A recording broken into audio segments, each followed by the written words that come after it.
جب آپ کے معصوم شہری شہید ہوتے ہیں تو یہ ایک انسانیت سوز تسلسل کے ساتھ جو واقعات ہو رہے ہیں اس پہ یقیناً ہم سب کے لیے بہت بڑا لمحہ فکری ہے۔ اب ہندوستان نے پراکسیز کے تھرو آپ کو ڈسٹرب کرنا شروع کیا ہوا ہے اور بدقسمتی اس میں وہ کامیاب ہو رہا ہے۔ ایک پراکسی اس نے افغانستان سے لے لی، دوسری پراکسی اس نے ہمارے اندر سے لے لی۔ اسرائیل کسی نہ کسی طرح بلا واسطہ ہمارے اس سانے میں ہمارے ساتھ بالکل نبرد ازما ہے، بیکاز ایک اسٹرانگ اسلامک اسٹیٹ اور ایک ایسی اسٹیٹ جس کے پاس نیوکلیر پاور ہو وہ اسرائیل کے لیے کسی طرح قابل قبول نہیں۔ ادارے ہیں، سیکورٹی ادارے ہیں، ان کو مزید کیا کرنا چاہیے کہ اس جنگ کو ختم کر دیں؟ جو منتخب نمائندے ہیں، جو حقیقی نمائندے ہیں، ان کو سامنے لانا چاہیے۔ بلوچستان اور کے پی کے پاکستان کی شان ہے، پاکستان کی جان ہے اور پاکستان کی ایمان ہے۔ سائبر اور اسپیس آپ کہہ رہے ہیں ونگز ایڈ ہوئے ہیں، یہ کب ہوئے ہیں اور یہ انہوں نے ایگزیکٹلی کیا کیا ہے مئی کی جنگ؟ ہم نے یہ کہا کہ الیکٹرانک وارفیئر جو ہے اس کا رول صرف ہوائی جہازوں میں نہیں رہے گا، ہم گراؤنڈ بیس ایسے اکوپمنٹ لے کے آئیں گے جس سے ہم اس چیز کو مزید اسٹرینتھن کریں گے۔ یہ ایک بہت بڑا گیم چینجر تھا۔ تو ان کیس فیوچر میں انڈیا کوئی بڑا اٹیک لانچ کرتا ہے تو وہ پاکستان کے پاس کیا آپشن ہے، پھر کیا کریں گے؟ میرے خیال میں کچھ چیزیں ایسی ایئر فورس میں موجود ہیں جو کہ انشاءاللہ آپ دیکھیں گے کہ ہندوستان کے لیے وہ سرپرائز ہوگا۔ وہ میزائل جو فائر ہوا وہ چائنا نے دیا تھا، جو ریڈار سپورٹ اوپر جو تھا وہ بھی چائنیز پلینز فلائی کر رہے تھے، اس میں کتنی حقیقت ہے؟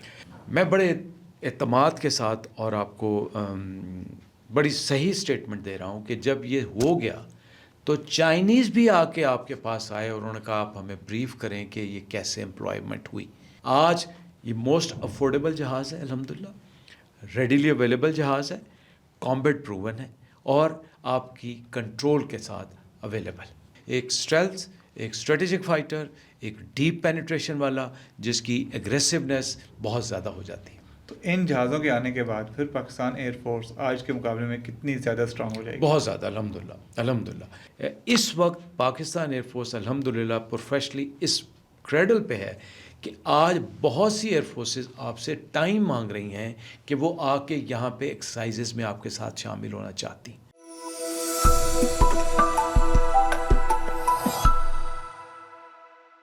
السلام علیکم، وی نیوز کے ساتھ میں ہوں خرم شہزاد اور آج ہمارے ساتھ موجود ہیں پاکستان ایئر فورس کے سابق vice chief air marshal Arshad Malik صاحب۔ ملک صاحب بہت بہت شکریہ، آج آپ نے وقت نکالا۔ آج ہم آپ سے مختلف ایشوز پر بات کر رہیں گے جن میں ظاہر سیکورٹی سچویشن بھی ہے اور جو پاکستان ایئر فورس کی کامیابیاں ہیں اور جو اس کا اسٹریچر ہے، آپ کا ماشاء اللہ ایک بڑا رول رہا ہے، تو اس بارے میں ڈیٹیل میں آپ سے بات چیت ہوگی۔ سب سے پہلے سر، سیکورٹی سچویشن پچھلے دنوں میں کچھ عرصہ پہلے کافی نارمل ہو گئے تھے حالات پاکستان میں، لیکن ابھی پھر کچھ عرصے سے اٹیکس بڑھ رہے ہیں۔ ابھی پچھلے ہفتے اسلام آباد میں امام بارگاہ میں اٹیک ہو گیا، اس سے پہلے بلوچستان میں کافی بڑے 12 شہروں میں حملے ہوئے، کے پی میں ہوتے رہتے ہیں۔ تو آپ کیا سمجھتے ہیں کیوں یہ ویو پھر کیوں آ گئی ہے یہ؟ بسم اللہ الرحمن الرحیم۔ خرم صاحب بہت شکریہ آپ کا مجھے اپنے پروگرام میں لینے کا۔ بہت سیریس سچویشن ہے، بہت بڑی پریشانی کی بات ہے۔ المیہ تو ہے کیونکہ جب آپ کے معصوم شہری شہید ہوتے ہیں تو یہ ایک انسانیت سوز تسلسل کے ساتھ جو واقعات ہو رہے ہیں اس پہ یقیناً ہم سب کے لیے بہت بڑا لمحہ فکری ہے۔ جیسے آپ فرما رہے تھے، بالکل 2025 میں اس میں مزید ایک شدت سی آئی اور لوگ کہتے ہیں کہ شاید 34% اضافہ ہوا جو کہ پہلے نہیں تھا، اور بہت سی معصوم اور قیمتی جانوں کا ضیاع ہوا۔ بات یہ ہے کہ 2-3 چیزیں ہیں۔ پہلا ہے آپ کا اندرونی مسئلہ، پھر ہے آپ کا اندرونی مسئلے سے میری مراد ہے جب آپ کی کنٹری وائز۔ سیکنڈ آپ کا ایشو آ جاتا ہے اس پرٹیکولر ایریا کا، پروونس کا، لائک بلوچستان کا یا کے پی کے کا۔ تیسرا ڈیفینیٹلی جب تک انٹرنیشنل لیول پہ آپ اس کو نہیں دیکھتے تو آپ اس کا صحیح انالیسس نہیں کر سکتے۔ سو اگر میں پہلے انٹرنیشنل لیول پہ آپ کے ساتھ بات کروں تو دیکھیں، بھارت جب سے، خاص طور پہ جب سے مئی والا ایشو ہوا تو اس کو ایک سبکی اٹھانی پڑی۔ اب اوپن یہ بات ہے کہ وہ کہتے ہیں کہ اس میں پاز آیا ہے۔ سو پاز آنے کا مسئلہ یہ ہے کہ وہ کسی نہ کسی طرح ہمیں انگیج رکھیں گے۔ اب انگیجمنٹ پاز اگر آپریشن سندور میں آیا ہے یا بنیان المرصوص میں جو اللہ تعالیٰ نے آپ کو فتح دلائی، تو وہ یہی ہوتا ہے کہ وہ آپ کے ساتھ عسکری محاذ پہ معاملہ۔ لیکن آج کل آپ کو بھی پتہ ہے اور دنیا کے باقی جگہوں پہ بھی عسکری محاذ سے زیادہ نفسیاتی، معاشی اور دوسرے محاذوں پہ جنگ لڑی جا رہی. اسی طرح سے بھارت نے اس جنگ کو سپورٹ کرنا شروع کیا اور اس میں کوئی دو رائے نہیں ہے کہ یہ جو کچھ ہو رہا ہے اس کا بیرونی محور ہندوستان ہے. اب ہندوستان نے پراکسیز کے تھرو آپ کو ڈسٹرب کرنا شروع کیا ہوا ہے اور بدقسمتی اس میں وہ کامیاب ہو رہا ہے. ایک پراکسی اس نے افغانستان سے لے لی، دوسری پراکسی اس نے ہمارے اندر سے لے لی. اب اگر انٹرنیشنل لیول پہ آپ جاتے ہیں تو آپ یہ دیکھیں کہ اسرائیل کی را اور موساد کا، اسرائیل کی موساد اور را انڈین کا آپس میں گہرا رابطہ ہے. اگر آپ جو ہندوستان کے لوگوں کا رول دیکھیں غزہ میں تو وہاں پہ بھی ہمیں نظر آتے ہیں. پھر جب ہمارا مئی والا کانفلکٹ ہوتا ہے اس میں ابھی آپ اسرائیل کا رول دیکھتے ہیں. اس کا مطلب یہ ہے کہ اسرائیل کسی نہ کسی طرح بلا واسطہ ہمارے اس سانے میں ہمارے ساتھ بالکل نبرد ازما ہے، بیکاز ایک اسٹرانگ اسلامک اسٹیٹ اور ایک ایسی اسٹیٹ جس کے پاس نیوکلیر پاور ہو وہ اسرائیل کے لیے کسی طرح قابل قبول نہیں، کیونکہ سفارتی محاذ پہ وہ سگنل دیتا ہے، وہ ملک جیسے پاکستان کہتے ہیں، پھر وہ صلاحیت کے لحاظ سے میسج دیتا ہے. سو اسرائیل کی انوالومنٹ کو بھی آپ رول آؤٹ نہیں کر سکتے. کوئی ایسی میں نے اندرونی شورش نہیں دیکھی جب تک کہ اس کو بیرون ملک سے سپورٹ نہ ملے. نیلسن منڈیلا اپنی کتاب میں لکھتے ہیں، جو گوچی تھے ان کی کتاب پڑھ لیں، کہیں پہ بھی آپ چلے جائیں، فلسطین میں دیکھ لیں، ہوتیز کو دیکھ لیں، آئرلینڈ والوں کو دیکھ لیں، تو باہر سے سپورٹ آتی ہے تو یہ آگے چلتا ہے. اس لیے یہ تو سب سے بڑا ایک. اگر آپ اندرونی پہلے پورے ملک کے لحاظ سے دیکھیں تو دیکھیں جب ایک مستحکم ملک ہوگا، مضبوط معیشت ہوگی، اس کو زیر کرنا مشکل ہے. ہمیں اس طرف توجہ دینی پڑے گی اور یہ ہمارے لیے کوئی دو رائے نہیں رکھنی چاہیے کہ ہمیں یہاں پرابلمس ہیں. اس ایشو کو آپ یہ نہیں کہہ سکتے کہ ایک ادارہ کرے گا. اگر آپ نیشنل ایکشن پلان بھی دیکھتے ہیں تو اس میں سارے اداروں کی سٹیکس انوالو ہیں. وہ عدلیہ ہے، وہ انتظامیہ ہے، وہ پروونشلز ہیں، وہ مرکزی حکومت ہے اور عسکری ادارے. اگر کوئی ایسا سٹیک ہولڈر سمجھتا ہے کہ اس کے پاس حل ہے، میری ناقص رائے میں یہ نہیں. تو سر اس میں ہمارے ادارے جو ہیں، جو عسکری ادارے ہیں، سیکیورٹی ادارے ہیں، ان کو مزید کیا کرنا چاہیے کہ اس جنگ کو ختم کر دیں؟ یہ پالیسیز یہ ہوتی ہیں جی کہ پہلے آپ ریٹین کرتے ہیں، آپ مینٹین کرتے ہیں اور اس کے ساتھ ساتھ پھر آپ ایک آنریبل طریقے سے اسٹیک ہولڈرز کو انوالو کرتے ہیں اور پھر جو دوسرے ادارے ہیں ان کا رول، جو منتخب نمائندے ہیں، جو حقیقی نمائندے ہیں، ان کو سامنے لانا چاہیے، ان کی انوالومنٹ ہونا چاہیے اور وہ لوگ جو بندوق اٹھانے پر مجبور کر رہے ہیں ان کو یہ بتانا چاہیے کہ بلوچستان اور کے پی کے پاکستان کی شان ہے، پاکستان کی جان ہے اور پاکستان کی ایمان ہے. یہ کسی صورت اس کے اوپر کمپرومائز نہیں ہو سکتا. پھر آپ ان کو لے کے بیٹھیں اور ان کی آواز سنیں. اور دیکھیں بہت محب وطن پاکستانی، یہ کتنے جنگجو ہوں گے، 3,000 5,000، لیکن میجورٹی ابھی بھی دل سے آپ کے ساتھ ہے. اچھا سر، جس طرح آپ نے کہا کہ ابھی جو گزشتہ سال مئی میں جنگ ہوئی تھی پاکستان اور انڈیا کی، اور اس کے بعد انڈیا کی چونکہ ناکامی ہوئی تو اس لیے اب انڈیا نے ٹیررزم میں وہ کرنا شروع کیا. تو آپ کے خیال میں جو گزشتہ سال انڈیا اور پاکستان کا آمنا سامنا ہوا، 4-5 دنوں کے لیے ہوا لیکن ایک وہ بڑی شدید قسم کا ایک لڑائی تھی، اس میں پاکستان کا سب سے مضبوط پہلو کیا تھا جس نے انڈیا کو نیچے لگا دیا؟ خورم بھائی، اس میں کوئی دور میں چونکہ باعث بھی ہو سکتا ہوں، پاک فضائیہ کا جو رول تھا، جو پاک فضائیہ کی لیڈرشپ کا رول تھا، اس کو آپ رول آؤٹ نہیں کر سکتے. الحمدللہ میں جب آپ کو یہ پریشانی تو نہیں، حیرانی ہوگی جب ہم لوگوں سے بات کرتے ہیں جو اس وقت سٹیک ہولڈرز تھے یا جب پاک فضائیہ کے جو اس وقت ڈیسیژن میکرز، وہ بتاتے ہیں کہ سر جو ہماری لیڈرشپ، جو ہمارے ایئر چیف خاص طور پہ جو ڈیسیژن لے رہے تھے، وہ لگتا یہ تھا کہ ان کو دشمن کے ارادوں کا پہلے سے ہی پتہ، ان کو پتہ تھا کہ اگلی موو کیا ہونی اور میں نے کیا کرنا. میرے خیال میں جو آپ کی تیاری تھی، جو آپ کی پریکٹسز تھیں اور جو آپ کی ویژولائزیشن تھی، اللہ تعالیٰ کا کرم تو بہت بڑا کرم تھا. اللہ تعالیٰ کے کرم و مہربانی کے بغیر تو یہ نہیں ہو سکتا. So I think leadership played a decisive role. لیکن سر ان کے پاس تھے رافال، ہمارے پاس JF-17 اور ہمارا جو J-10C. J-10C. تو بہت زیادہ ٹیکنالوجی میں فرق تھا. تو پھر ظاہر ہے لوگ کہہ رہے ہیں کہ وہ ایک جنرل اسٹیٹمنٹ آتی ہے آپ جیسے مارین کی طرف سے بھی آتی ہے جی کہ یہ وہ جو مشین کے پیچھے انسان بیٹھا ہوتا ہے اس پہ ہوتا ہے, یہ تو ایک جنرل ٹرم ہے. لیکن بینگ اے پروفیشنل آپ نے JF-17 بنایا ہے افغانیوں میں سے, تو کیا ایسی کیا بات تھی جس کی وجہ سے پاکستان کامیاب ہو گیا اور پاکستانی پائلٹس نے ان کے مطلب رافال کوئی برا جہاز نہیں ہے, آپ اس کو سیکنڈ کریں گے اور اس میں بہت ٹیکنالوجی بہت ایڈوانس ہے اس کی, تو کچھ ہمیں ایسی چیزیں بتائیے جو عام لوگوں کو سمجھ سکے کہ برتری ملی کیسے. خرم بھائی اس دفعہ جو ہوا ہے نا وہ ایک نئی ٹرم انٹروڈیوس ہوتی ہے, multi domain operations, multi domain vision. وہ جو ڈومین ویژن تھا, جو اسٹریٹجی تھی, وہ کبھی مینیفیسٹ نہیں ہوئی تھی. یعنی اسپیس سے آپریشنز ہو رہے ہیں, سائبر آپریشنز ہو رہے ہیں, نیٹ ورک آپریشنز ہو رہے ہیں, ڈرون کے نیٹ ورک ہو رہے ہیں, کائنیٹک کے ساتھ ساتھ نان کائنیٹک ہو رہے ہیں, اور ان کا ایسا مربوط سسٹم تھا کہ جو کہ حیران کن تھا. یہ وہ چیز تھی جو کہ بہت بڑے وار پلانرز ان کے لیے بھی ایک نئی چیز تھی. آپ یہ دیکھیں کہ آپ نے آج پاکستان ایئر فورس میں الحمدللہ سائبر فورس ہے, اسپیس فورس ہے, EW فورس ہے, مین فورس ہے, ان مین فورس ہے. اب یہ 5-6 چیزیں ہم نے, میرے جیسے بندے نے بھی نہیں سنی. جب آپ ان کو امپلوائے کرتے ہیں اور امپلوائے کرنے سے پہلے آپ دشمن کے ذہن میں گھس کے بیٹھتے ہیں کہ اس کی اسٹریٹجی, اس کی اگلی موو یہ ہوگی, اور وہ اللہ تعالیٰ کے فضل سے وہی ہوتی ہے. پھر اس سارے ویژن کو جو کہ اب باتیں ہو رہی ہیں کہ ملٹی ڈومین اور ملٹی اسٹریٹجک ڈومین, اور یہ وہ چیزیں تھیں جو کہ ریہرس کی گئیں. پائلٹس کو, انجینئرس کو, ٹیکنیشینس کو بتایا گیا کہ دس از ہاؤ. ایک بڑی مشہور ایکسرسائز ہوئی ہمارے یہاں انڈس شیلڈ 1, اس میں باہر سے لوگ آئے.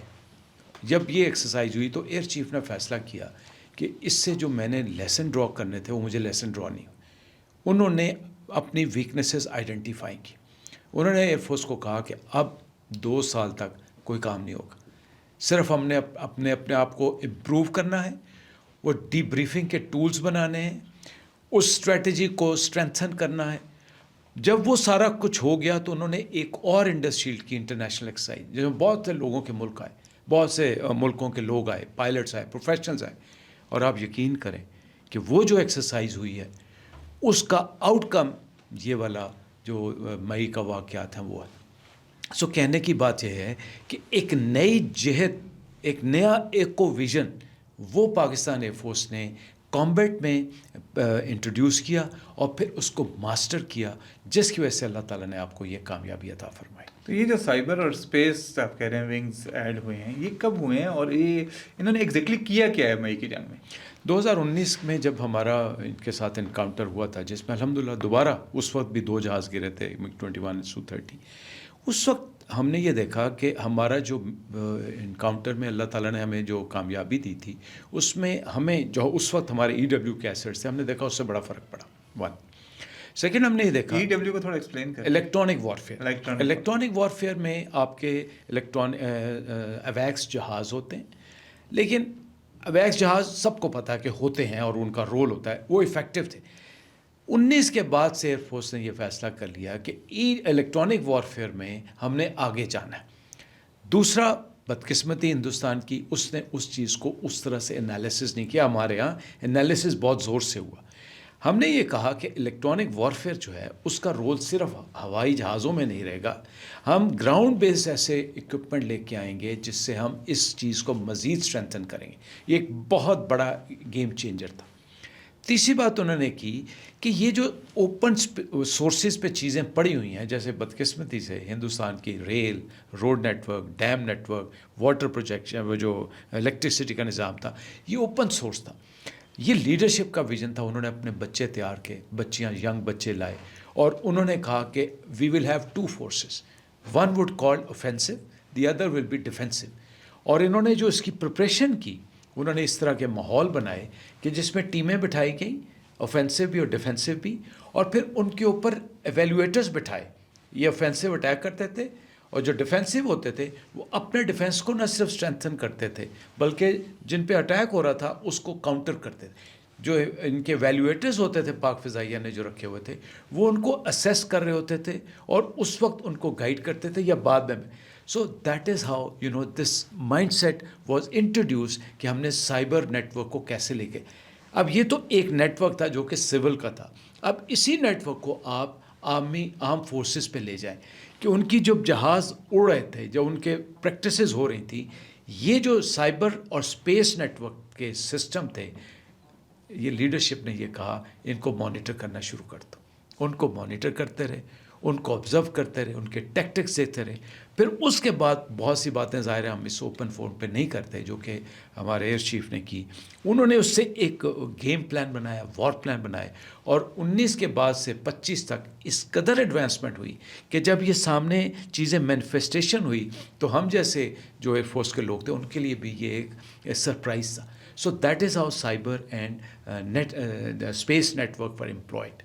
ٹھیک ہے. اچھا سر, ابھی انڈیا کا ہے کہ ہم دوبارہ اٹیک کریں گے اور آپریشن سندور کنٹینیوز اور پھر ہم آئیں گے, تو اب یقیناً وہ بھی تیاری کر رہے ہوں گے اور جو ویکنیسز ان کی تھیں ان کو اب اوور کم کر رہے ہوں گے, ان کو بہتر بنا رہے ہوں گے, زیادہ اسٹرانگ بن رہے ہوں گے. تو ان کیس فیوچر میں انڈیا کوئی بڑا اٹیک لانچ کرتا ہے تو وہ پاکستان کے پاس کیا آپشن ہے, پھر کیا کریں گے؟ خرم بھائی ایک چیز میں اس میں جو آپ نے مجھ سے پی تھی اس میں بتانا بھول گیا کہ جو سائبر اسپیس اس میں جو ہم نے ترقی کی یا آگے بڑھے اس میں ایک اور بہت بڑا جو چیپٹر انٹروڈیوس ہوتا ہے پاک فضائیہ میں وہ ہوتا ہے انڈیجنائزیشن کا. آپ کو پتہ ہے کہ جیسے ہی کوئی سافٹ ویئر ہوتے ہیں ان کے اندر جو ٹویٹ کرتے ہیں یا کوئی اس میں ماڈیفائی کرتے ہیں, اگر آپ کا سورس کوڈز نہ ہو اور اگر آپ باہر سے ڈپینڈنٹ ہو تو وہ کمپرومائزڈ ہوتے ہیں. سو پاکستان ایئر فورس کی لیڈرشپ نے یہ بہت بڑا فیصلہ کیا کہ انڈیجنائزیشن پہ زور دینا شروع کیا. اب جو آپ بات کر رہے ہیں کہ انہوں نے کہا جی سو کالڈ پاز ہے اور ہم دوبارہ آئیں گے, اور انہوں نے ابھی رافیل کی 114 جہاز اور لینے کا $36 بلین کا ایگریمنٹ بھی سائن ہونے والا ہے. سو یہ بہت, اس کے علاوہ بھی تیاری ہے. تو میں آپ سے جو انڈیجنائزیشن کی بات کو میں لنک کرنا چاہ رہا تھا کہ ہم نے بھی اپنا انالیسس کیا الحمدللہ. دیکھیں ایک آپ جب اچیومنٹ لے لیتے ہیں تو شادیانے بجانا تو ٹھیک الحمدللہ موٹیویشن ہوتی ہے, مورائل بوسٹ ہوتا ہے, لیکن سب سے بڑا اس میں جو فیکٹر ہے وہ یہ ہے کہ آپ اپنا انالیسس کیا کرتے ہیں, آپ اپنا احاطہ کیا کرتے ہیں. جو مجھے جہاں تک پتہ ہے, جو میں لمیٹڈ انفارمیشن ریویل کر سکتا ہوں, پاک فضائیہ نے اس کے اوپر اسی دن سے, اسی جنگ کے بعد جو چند دنوں کا کانفلکٹ تھا اس کے بعد پہ اس پہ زور دیا, اور آہستہ آہستہ کچھ ایسی چیزیں سامنے آ رہی ہیں. ابھی آپ نے پچھلے دنوں دیکھا نیوی نے 2 میزائل فائر کیے, پاک فضائیہ نے ایک اور میزائل فائر کیا جو کہ لانگ رینج تھا. انڈیجنائزیشن کے طریقے سے کچھ ایسی چیزیں ہیں جو کہ اگین اگر آپ ابھی سے بتانا شروع کر دیں گے تو ان کا سرپرائز, جیسے آپ نے سائبر اور الیکٹرانک وارفیئر نیٹ ورک کا سرپرائز دیا, میرے خیال میں کچھ چیزیں ایسی ایئر فورس میں موجود ہیں جو کہ انشاءاللہ آپ دیکھیں گے کہ ہندوستان کے لیے وہ سرپرائز ہوگا. اس میں ہمارے کچھ ویک ایریاز بھی تھے. یہ میں نہیں کہتا کہ ہندوستان بہت بڑی اکانومی ہے, بہت بڑی فوجی طاقت ہے. انہوں نے ہمیں کئی موضوعوں پہ زج کیا ہے, اس کو کاؤنٹر کرنے کی الحمدللہ تیاری ہو چکی ہے. پلس پاکستان ایئر فورس کا ایک جو شاخسانہ رہا ہے, ہم ہمیشہ سے الحمدللہ ڈیفینسو کے ساتھ ساتھ اوفینسو رہے. سو اوفینسو اسٹریٹجی کے تحت کچھ چیزیں ایسی ابھی ہمارے پاس ہیں اور ڈیولپ ہو رہی ہیں اور ان پہ بڑی تیزی سے کام ہو رہا ہے. دیکھیں یہ جو ٹرانسفارمیشن ہوتی ہے it does not happen in months, it takes years. But میرے خیال میں جو میں نے دیکھا ہے چند سالوں میں انشاءاللہ پاکستان ایئر فورس خاص طور پہ اس قابل ہو جائے گی کہ نہ صرف وہ چند سرپرائزز ہندوستان کے لیے تیار کر چکی ہوگی بلکہ جو ہندوستان کے ٹیکٹکس امپروو ہو رہے ہوں گے ان کو کاؤنٹر کرنے کے لیے بھی تیار ہوگی. تو ایک بڑا کرٹیسزم ان دنوں میں آیا تھا جی کہ پاکستان نے تو چائنا کی ہیلپ سے کیا, جی سیٹلائٹ سپورٹ چائنا نے دی, وہ میزائل جو فائر ہوا وہ چائنا نے دیا تھا, جو ریڈار سپورٹ اوپر جو تھا وہ بھی چائنیز پلینز فلائی کر رہے تھے. اس میں کتنی حقیقت ہے؟ دیکھیں JF-17 Chinese, J-10C Chinese, but الحمدللہ JF-17 الحمدللہ آپ یہ کہہ سکتے ہیں کہ یہ purely conceived by Pakistan air force. آج تک 150 جہاز الحمدللہ بن چکا ہے. وہ 150 کا 150 جہاز یہاں پہ اسمبل ہوا, یہیں پہ ٹیسٹ فلائٹ ہوا, اور بلاک 1, 2 اور 3 ہر بلاک میں there is a pronounced improvement, اور وہ امپرومنٹس ہیں جو کہ پاکستان ایئر فورس نے چائنا کو اس سے کوئی انہوں کوئی پار نہیں سی. پاکستان ایئر فورس نے کہا کہ مجھے بلاک 2 میں یہ چاہیے، مجھے بلاک 3 میں یہ چاہیے، اس پہ میں کام کروں گا، اور اس کے ساتھ ساتھ جو اس میں ایڈوانسمنٹس آ رہی ہیں اس کا کنٹرول میں اپنے پاس رکھوں گا، جو آج رافیل کے لیے ہندوستان ان سے معاہدہ کر رہا ہے کہ یہ کنٹرول ہمارے پاس ہونے چاہیے. تو یہ آپ کے پاس الحمدللہ آج سے 3 سال پہلے 4 سال پہلے آ چکے تھے. پہلی بات یہ. دوسری بات یہ کہنا کہ چائنا نے آپ کی تو دیکھیں جہاز کو اڑانے والا تو پائلٹ ہوتا ہے، رافیل سے بڑی ٹیکنالوجی تو کوئی نہیں تھی. آج بھی بہت سے پروفیشنلز یہ کہتے ہیں کہ Rafale is 4.5 while J-10 is 4+. They don't call it as a 4.5 positively.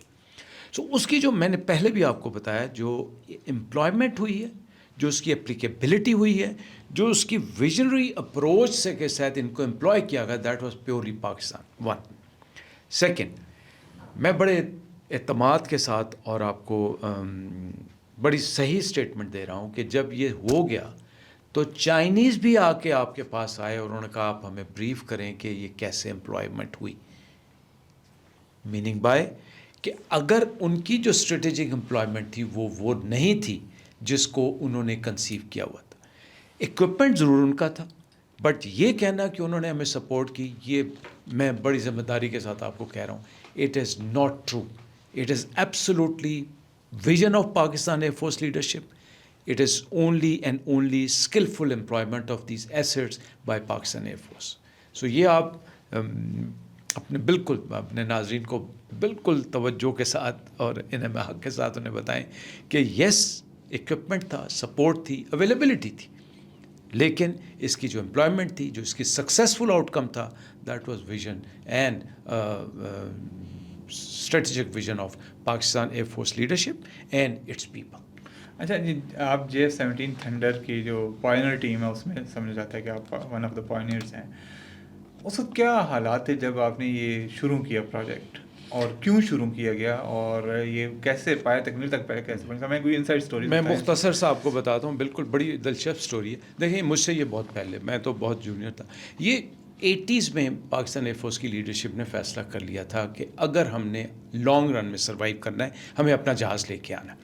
اس وقت حالات ٹھیک تھے، تو ہم نے ایک سیبر 2 نام کا پروجیکٹ شروع کیا، جس میں جو ہم نے جہاز کنسیو کیا اس کو امریکن سے اپروو کروایا. امریکنز مین امریکنز ٹیکنالوجی کمپنی سے، ناٹ گورنمنٹ سے. مجھے نام بھول رہا ہے اس کمپنی کا، انہوں نے وہ ڈیزائن اپروو کیا. بڑا اس کے اوپر ہم نے American engine, American and French Italian radar اور اس طرح کی ایویونکس لانے کا فیصلہ کر کے فائنل کر لیا. بٹ الحمدللہ میں تو کہوں گا ہم نے سینکشن لگ گئی ہم پہ. ہم نے وہ ایٹامک نیوکلیئر پارک کیا، ہم پہ سینکشنز لگ گئی، اور ساتھ ہی سینکشن لگتے ہمیں سمجھ آ گئی کہ یار اگر سروائیو کرنا ہے اس تالاب میں تو خود تیرنا پڑے گا. That is where it was conceived that let's have our own aircraft. Sabre 2 کو ڈمپ کرو یا اسی کو اس طرح امپروو کرو کہ اس میں اپنی انڈیجنائزیشن کو لے کے آؤ. یہ کس سال میں ہوا؟ یہ تھا لیٹ 80s میں. اب آپ یہ دیکھیں کہ ہم نہ اس وقت اکنامیکلی اتنے ساؤنڈ تھے، نہ سچی بات ہے ٹیکنالوجیکلی. سو پھر آپ کا قرا نکلا اپنے ٹرسٹڈ فرینڈ چائنا پہ. So people went to China, اور ارلی 90s میں چائنا کے ساتھ مل کے یہ فیصلہ ہوا، MOU سائن ہوا، لیکن ڈیلیبریشن 4 سال چلتی رہی. وہاں پہ یہ فیصلہ ہوا کہ ایک جوائنٹ فائٹر بنایا جائے گا. وہ بیسک ڈیزائن تھا تاکہ ہمارے پاس ایسا ایک جہاز آ جائے جس پہ ہم میکسیمم فلائنگ جنریٹ کر سکیں اور اپنے پائلٹس کی ٹریننگ کر سکیں. اس وقت بھی جب یہ ہو رہا تھا تو ہمارے ذہن میں یہی تھا کہ اس وقت چائنا ٹیکنالوجیکلی خاص طور پہ ایویونکس میں اتنا ایڈوانس نہیں تھا. سوچا یہی تھا کہ اس کو جہاز ادھر سے بنائیں گے، بٹ اس میں جو ایویونکس ہوگی، میں ایویونکس کو تھوڑا سا ایکسپلین کر دوں عام آدمی کے لیے. اس میں ریڈار ہے، اس میں آپ کے جو ملٹی فنکشن ڈسپلے ہیں، اور اس میں جو آپ کی انٹیگریشن کے لیے ڈفرینٹ سسٹم ہوتے ہیں، EW سسٹم. ہمارا خیال تھا کہ ہم ویسے ہی لیں گے. اب جب جہاز بننا شروع ہوا تو پھر وہ ویسٹ کے مسائل آنا شروع ہو گئے, سینکشنز آ رہی. اور ایک بات آپ کو بھی پتہ ہے کہ جب بھی ویسٹ سے کوئی چیز ملتی ہے اس کے ساتھ کچھ اسٹرنگز اٹیچ ہوتی ہیں. سو وہاں پہ یہ فیصلہ ہوا کہ اب ہم جہاز, اس وقت اللہ جنت کرے مشرف علی میر صاحب ایئر چیف بن چکے تھے, اب یہ فیصلہ ہوا کہ یہ ٹوٹل JF-17 بنے گا تو چائنا کی مدد سے بنے گا. ہاں, اس کے بعد کی جو لیڈرشپ آئی انہوں نے یہ فیصلہ کیا کہ بنے گا جو TOT ہوگی اس کے پارٹس بنانے کی, اس کی انویسٹمنٹ پاکستان میں ہوگی. سو شیئر ڈیسائیڈ ہوا 46% اینڈ 54% ان کا, 46% ہمارا, اور اس میں ہم نے پارٹس یہاں بنانے شروع کیے. یہ پورا اس لیے نہیں ہو سکتا تھا کہ آپ کے پاس انویسٹمنٹ نہیں تھی, پھر اس کے لیے جو پریسائز CNC مشینز ہوتی ہیں وہ آپ کے پاس نہیں تھی. سو پاکستان سے ٹیمیں سلیکٹ ہوئیں میرٹ پہ, the most professional pilots, engineers, technicians, یہ وہاں گئے, انہوں نے وہاں سیکھا, ان کو بتایا اور جہاز بننا شروع ہوا. اور اس طرح JF-17 پھر پاکستان کی لیڈرشپ نے فیصلہ کیا کہ 23 مارچ 2006 یا 7 کو پاکستان کی فضاؤں میں یہ جہاز پہلی دفعہ اڑے گا. سو آپ کو یاد ہوگا پاکستان کلر کے ساتھ 23 مارچ کی پریڈ پہ یہاں اڑا. بس اس کے بعد پھر اللہ تعالیٰ نے بڑا فضل کیا, there was no looking back. Block 1 بنا. پھر جب بلاک 1 بنا, ہم وہاں جب سیکھنے جاتے تھے, آپ یقین کریں چائنیز حیران ہوتے تھے کہ یار تمہیں اتنی باتیں پتہ کیسے. وہ اس لیے ہمیں پتہ تھی, ہم کو آسمان سے نہیں اترے تھے, اس لیے کہ ہمیں امریکن ایکسپوجر تھا, ہمیں فرینچ ایکسپوجر تھا, ہمیں UK کا ایکسپوجر تھا. اور ہمارے جو اس وقت ہمارے سینئرز تھے وہ اتنے قابل تھے ماشاءاللہ کہ وہ کہتے تھے, چائنیز کہتے تھے کہ ہم جب یہ چیز رشیا سے سیکھنے گئے تھے تو وہ تو ہمیں پیچھے ٹیبل کے دوسرے کونے پہ کھڑے کر دیتے تھے, وہ کہتے دیکھتے رہو, بٹ آپ لوگ آ کے کہتے ہیں نہیں, اس کو چیلنج کرتے ہیں اور پھر اس کو پروو کرتے ہیں. سو یہ وہ چند ایک چیزیں تھیں جس سے اللہ تعالیٰ نے آپ کو مدد دی. بلاک 1 بنا. پھر آپ نے دیکھا کہ دنیا میں کیا ہو رہا ہے, آپ نے کہا بلاک 1 کے بعد بلاک 2 میں امپرومنٹ آنی چاہیے. پھر آج اللہ تعالیٰ نے جو بلاک 3 آپ کو بنا کے دیا, اس وقت چائنا بھی ٹیکنالوجیکل ایڈوانس ہو چکا تھا, ایویونکس امپروو ہو چکی تھی, اور آج وہی بلاک 1 جس کو آپ ایک میڈیم جنریشن ایئر کرافٹ سمجھتے تھے, آج وہ بلاک 4 کو جین 4 کو ٹچ کر رہا ہے, جس میں موسٹ ماڈرن ریڈار ہے, موسٹ ماڈرن ویپنز ہیں, اور اس کی منوربلٹی, ایجلٹی الحمدللہ بہت اچھی. اس میں مزید ایڈوانسمنٹ کیا آئے گی؟ اس وقت جو بلاک 3 بنا ہے اس میں AESA ریڈار ہے. AESA ریڈار وہ ریڈار ہے جو کہ رافیل میں, وہ ریڈار ہے جو کہ دنیا کے کسی بھی بڑے جہاز میں. ایک بات. دوسرا, آج کے دور میں آپ نے, اب تو ہر بچے کو پتہ ہے کہ بیونڈ ویژول رینج BVR مسائل, اس کے اندر BVR مسائل ہے. جو سب سے بڑی بات ہے وہ یہ ہے کہ آپ کا اپنا کنٹرول ہے. جہاز کے اندر ریڈار ہونا, جہاز کے اندر مسائل ہونا, جہاز کے اندر الیکٹرانک وارفیئر یا الیکٹرانک کاؤنٹر میئرز یا کاؤنٹر میئرز لگا لینے سے بات نہیں ہوتی جب تک وہ آپس میں بات نہ کریں, آپس میں انٹیگریٹ نہ کریں, اور اس پہ آپ کا کنٹرول نہ ہو. یہ الحمدللہ جو ہماری سکسیسو لیڈرشپ تھی, انہوں نے اس کو انشور کیا کہ یہ پارٹس بھی بنتے رہیں, اسمبل بھی ہوتا رہے, لیکن جو انٹیگریشن کا سارا کامرہ میں ہونا چاہیے, جس کی وجہ سے الحمدللہ آج یہ موسٹ افورڈیبل جہاز ہے, الحمدللہ ریڈیلی اویلیبل جہاز ہے, کامبیٹ پروون ہے, اور آپ کی کنٹرول کے ساتھ اویلیبل. تو سر دنیا میں کافی بڑے بڑے اور ماڈرن ٹیکنالوجی سے لیس جہاز ہیں, F-35 ہے, رافال ہے, مگ ہیں, میراجز ہیں, اور کئی ہیں. تو اس میں آپ اس JF-17 کو کہاں ریٹ کرتے ہیں رینکنگ میں؟ دیکھیں, جہاں تک آپ نے بات کی رافیل ہے, F-35 ہے, یہ بہت بڑے جہاز ہیں, بگ ایئر کرافٹ. یہ ڈیفینیٹلی ان میں جو صلاحیتیں ہیں وہ بہت زیادہ ہیں. ان میں ویپن کیرنگ کیپیسٹی زیادہ ہے, ان میں فیول زیادہ ہے, ان کے انجن پاورفل ہیں, یہ زیادہ ڈیپ پینیٹریٹ کر سکتے ہیں, ان میں بہت ملٹائی رول بھی صلاحیتیں ہیں. جب میں JF-17 کو دیکھتا ہوں تو ہمارے جیسے ملک کے لیے, خلیج کے ملکوں کے لیے, بنگلہ دیش کے لیے, ایجپٹ کے لیے, یا جو ہمارے ٹائپ کے, میں تھرڈ ورلڈ نہیں کہوں گا, میں کہوں گا جو ڈیولپنگ نیشنز ہیں, ان کے لیے اس جہاز میں وہ ساری صلاحیتیں موجود ہیں جن جہازوں کا ہم نے ذکر کیا. اب F-35 ایک اسٹیلتھ جہاز ہے, اس لیے اس میں اسٹیلتھ فیچر نہیں, لیکن جو یہ پے لوڈ لے کے جا سکتا ہے, جس سپیڈ پہ یہ جا سکتا ہے, جو ریڈار اس کے پاس ہے, جو اپنے آپ کی سیفٹی یہ کر سکتا ہے, اور جو دور سے رہ کے یہ اپنے اہداف کو نشانہ بنا سکتا ہے, اس کے لحاظ سے یہ موسٹ افورڈیبل جہاز بنتا ہے. میں ایک اور بات کہتا ہوں، جیسے میں نے آپ سے پہلے بھی کہا کہ جب بھی آپ دوسرے جہازوں کو لینے جاتے ہیں، بڑے جہازوں کو، ان کے ساتھ کوئی نہ کوئی اسٹرنگس اٹیچ ہوتی. یہ وہ جہاز ہے الحمدللہ جس کے ساتھ کوئی اسٹرنگ اٹیچ نہیں ہے. آپ آئیں، اسیس کریں، ایویلویٹ کریں، کاسٹ انالیسس کریں، کاسٹ بینیفٹ انالیسس کریں، and the aircraft is ready to operate. ہم کوئی اسٹیل ٹیکنالوجی پہ بھی کام کریں؟ نہیں، بہت. دیکھیں، جہازوں کو بنانے میں ایک بات یاد رکھیے گا کہ اکنامیکل وائبل ہونا چاہیے. JF-17 ہم نے 150 بنا لیا الحمدللہ. اب وہ سارا سیٹ اپ موجود ہے. اب اس سیٹ اپ کو یوٹیلائز کیسے کیا جا سکتا ہے کہ یا تو اور جہاز بنائیں اگر آپ کی ضرورت ہے.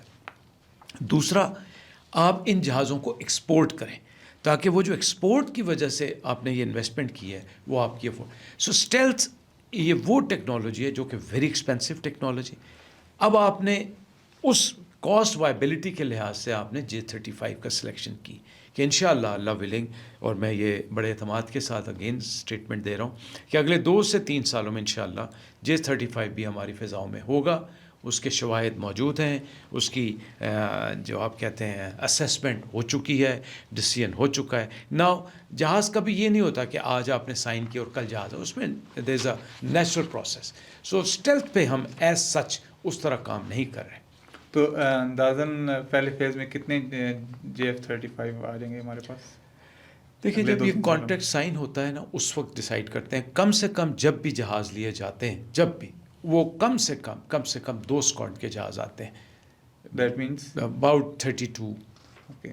تو یہ اگلے 20 سے 32 جہاز آپ ہمیشہ لیتے ہیں اگلے 2-3 سالوں میں ہمارے پاس انشاءاللہ. بیکاز اس میں اور ابھی جو ہمارے پاس JF-17 اور J-10C ہے اس میں کیا فرق ہے؟ دیکھیں، وہ ایک سب سے پہلے تو اسٹیلتھ آ گیا، ٹھیک ہے. دوسرا اس کی جو ڈیپ رینج آ جاتی ہے. تیسرا جو ویپن کیرنگ کیپیسٹی ہے، کیپیبلٹی ہے، وہ آ جاتی ہے. چوتھا ایک بہت بڑا اسٹریٹجک میسج آتا ہے کہ اگر ہم آج جو وہ سرپرائز ہو جاتے ہیں جو آپ نے PL-15 سے جو کام کیا، تو جو اس جہاز پہ میزائل ہوگا وہ شاید PL-15 سے بھی زیادہ ہوگا، جس کے لیے اگین یہ وہ کانفیڈینشیل باتیں ہیں. لیکن ڈیفینیٹلی ایک اسٹریلتھ، ایک اسٹریٹجک فائٹر، ایک ڈیپ پینیٹریشن والا جس کی ایگریسونیس بہت زیادہ ہو جاتی ہے. تو ان جہازوں کے آنے کے بعد پھر پاکستان ایئر فورس آج کے مقابلے میں کتنی زیادہ اسٹرانگ ہو جائے گی؟ بہت زیادہ الحمدللہ. 2 چیزیں یاد رکھیے گا کہ ویپن سسٹم یعنی یہ جہاز لینے سے ایئر فورسز مضبوط نہیں ہوتی، اور اس کی واضح مثال رافیل کی انڈکشن تھی جب مودی نے کہا تھا کہ میں ترتیاں لا دیں گا، کچھ بھی نہیں ہوا. So not only that you have to induct the weapon system, you have to work inside for indigenization. اور میرے خیال میں جو ایئر فورس بڑی صحیح لائنوں پہ کام کر رہی ہے، پیرلل اپروچ چل رہی ہے.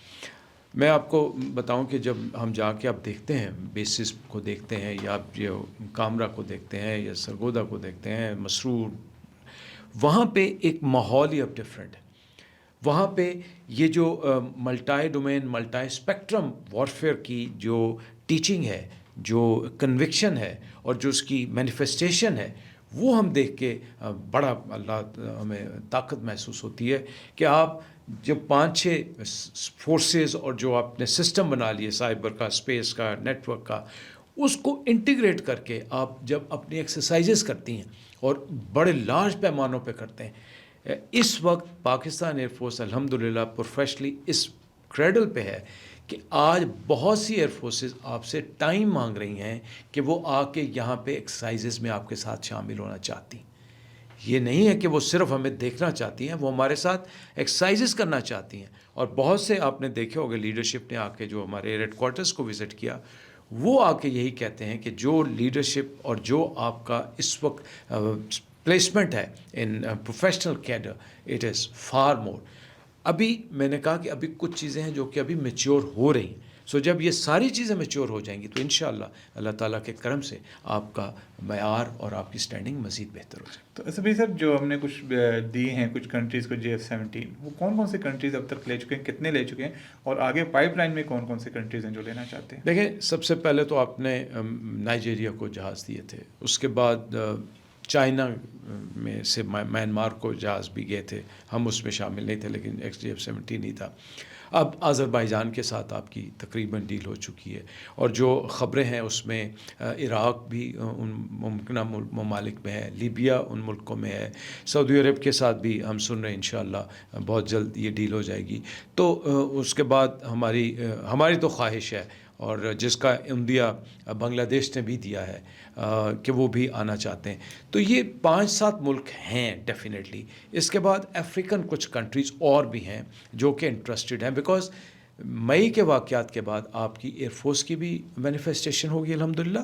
اس کے بعد اس جہاز کی کریڈیبلٹی بڑھ گئی، تو جس کی وجہ سے اب اس جہاز کی جو مانگ ہے اس میں ڈیفینیٹلی اضافہ ہوا ہے، and people are talking to you. تو اس میں سر ریونیو کتنا جنریٹ ہونے کا امکان ہے، اور کیا یہ پاکستان ایئر فورس کے پاس رہے گا یا نیشنل ایکسچیکر میں جائے گا؟ نہیں، یہ جاتا تو نیشنل ایکسچیکر میں ہے. ہمارے پاس وہ آتا ہے جو ہمارا ایکسپینڈیچر ہوتا ہے. اب میں ایک بات آپ کو کلیئر کر دوں، مجھے کئی لوگ سوال کرتے ہیں کہ جب یہ بکیں گے تو کیا پاکستان امیر ہو جائے گا یا چائنا بھی امیر ہو جائے گا؟ تو ہمارا جوائنٹ سیلز اینڈ مارکیٹنگ کا ڈپارٹمنٹ، دیٹ مینس کہ ہم جس کو اس کا سیٹ اپ کچھ ایسے ہے کہ جب ہم اس کو لیڈ کریں گے تو میجر ریونیو پاکستان کے پاس آئے گا، اور پاکستان نیشنل ایکسچیکر میں آئے گا، پہلی بات. دوسری بات کہ ہمارا جوائنٹ سیلز کی وجہ سے شیئرز ہیں. اب وہ شیئر ٹیکنیکل ڈیٹیلز ہیں، وہ ظاہر ہے جو ہمارے اسٹیک ہولڈرز ہیں وہی ڈیفائن کریں گے. سو دونوں ملکوں کے لیے یہ اس میں فائدہ ہے.